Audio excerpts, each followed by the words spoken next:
Hello friends, ഇന്ന് നമുക്ക് റിയാദിലെ ഏവിയേഷൻ മ്യൂസിയത്തിലേക്ക് പോയാലോ. ചാനൽ ആദ്യമായിട്ട് കാണുന്നവരാണെങ്കിൽ സബ്സ്ക്രൈബ് ചെയ്യാൻ മറക്കരുത് കേട്ടോ. ഇതാണ് സൈക്കർ അൽ ജസീറ ഏവിയേഷൻ മ്യൂസിയം. ഇത് റിയാദിലെ എയർബേസിന്റെ തൊട്ടടുത്ത് തന്നെയാണ് കേട്ടോ. ഞങ്ങളൊരു വൈകുന്നേരം ആയിരുന്നു കേട്ടോ പോയിരുന്നത്. അതുകൊണ്ട് തന്നെ കുറച്ച് ലൈറ്റ്സ് ഒക്കെ കുറവുണ്ടാവും കേട്ടോ വീഡിയോയിൽ. 10 റിയലായിരുന്നു കേട്ടോ ടിക്കറ്റ് ചാർജ്. അങ്ങനെ ഞങ്ങൾ 2 ടിക്കറ്റ് എടുത്തു. മോള് നല്ല ഉറക്കത്തിലായിരുന്നു. ഉള്ളിൽ കയറിയപ്പോൾ തന്നെ ഞങ്ങൾ വിളിച്ചുണർത്തി. കാരണം ആ ഒരു എക്സ്പീരിയൻസ് മിസ്സായി പോകണ്ടല്ലോ എന്ന് വിചാരിച്ചു.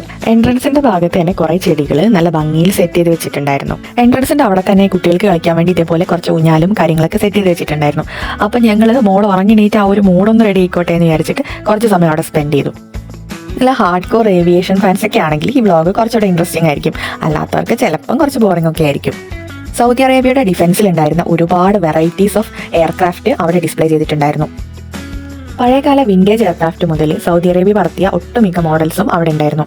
ഈ ഭാഗത്തൊക്കെ കുറെ എഞ്ചിൻസ് ആയിരുന്നു ഡിസ്പ്ലേ ചെയ്തിട്ടുണ്ടായിരുന്നത്. 2ാം ലോക മഹായുദ്ധ സമയത്ത് റൂസ്വെൽറ്റ് സമ്മാനിച്ച സൗദി അറേബ്യയിൽ പറത്തിയ ആദ്യ വിമാനത്തിന്റെയും C-47ന്റെയും ഒക്കെ മോഡൽസ് അവിടെ ഡിസ്പ്ലേ ചെയ്തിട്ടുണ്ട്. 2 രീതിയിലാണ് ഏവിയേഷൻ മ്യൂസിയത്തിൽ ഫ്ലൈറ്റ്സ് ഒക്കെ ഡിസ്പ്ലേ ചെയ്തിട്ടുള്ളത്. ഒന്ന് ഔട്ട്ഡോർ സ്റ്റാറ്റിക് ഡിസ്പ്ലേ ആയിട്ടും പിന്നെ മറ്റൊന്നെന്ന് പറയുന്നത് ഇൻഡോർ എക്സിബിഷൻ ടൈപ്പിലും. അങ്ങനെ 2 രീതിയിൽ അവരവിടെ ക്രമീകരിച്ചിട്ടുണ്ട്. 1920ന്റെ തുടക്കം മുതൽ ഇന്ന് വരെയുള്ള സൗദി എയർഫോഴ്സിന്റെ ഒരു ചരിത്രം നമുക്ക് ആ ഒരു എക്സിബിഷനിലൂടെ അല്ലെങ്കിൽ ആ മ്യൂസിയത്തിൽ നിന്ന് നമുക്ക് മനസ്സിലാക്കാൻ പറ്റും.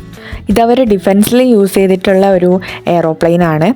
അത് മോള് കണ്ടപ്പം അവർക്ക് വളരെ എക്സൈറ്റഡ് ആയി. ഞങ്ങൾ പറഞ്ഞു കൊടുത്തു, നമ്മൾ ഫ്ലൈറ്റിൽ കയറിയാണ് ഇങ്ങോട്ട് വന്നത്, ഇതേപോലത്തെ ഫ്ലൈറ്റിലായിരുന്നു എന്നൊക്കെ പറഞ്ഞു.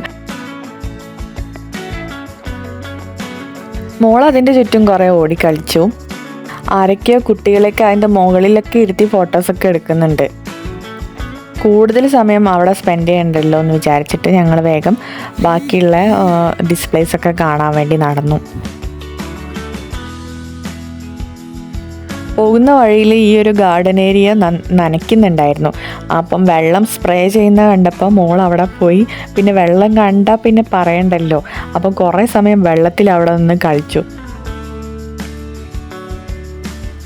എത്ര വിളിച്ചിട്ടും വന്നില്ല. കുറച്ച് കഴിഞ്ഞപ്പം എന്തോ ഭാഗ്യത്തിന് ആ സ്പ്രേയിങ് സ്റ്റോപ്പായി.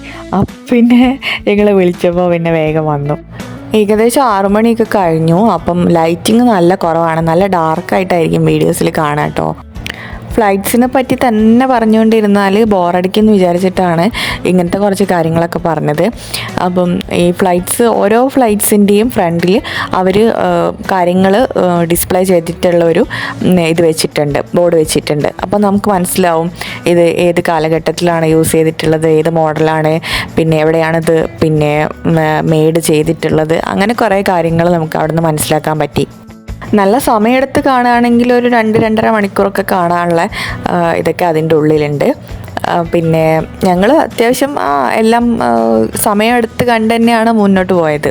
കുറച്ച് സമയം ഇനി നിങ്ങൾ മ്യൂസിയം ഒന്ന് എക്സ്പ്ലോർ ചെയ്തിട്ട് വരൂ.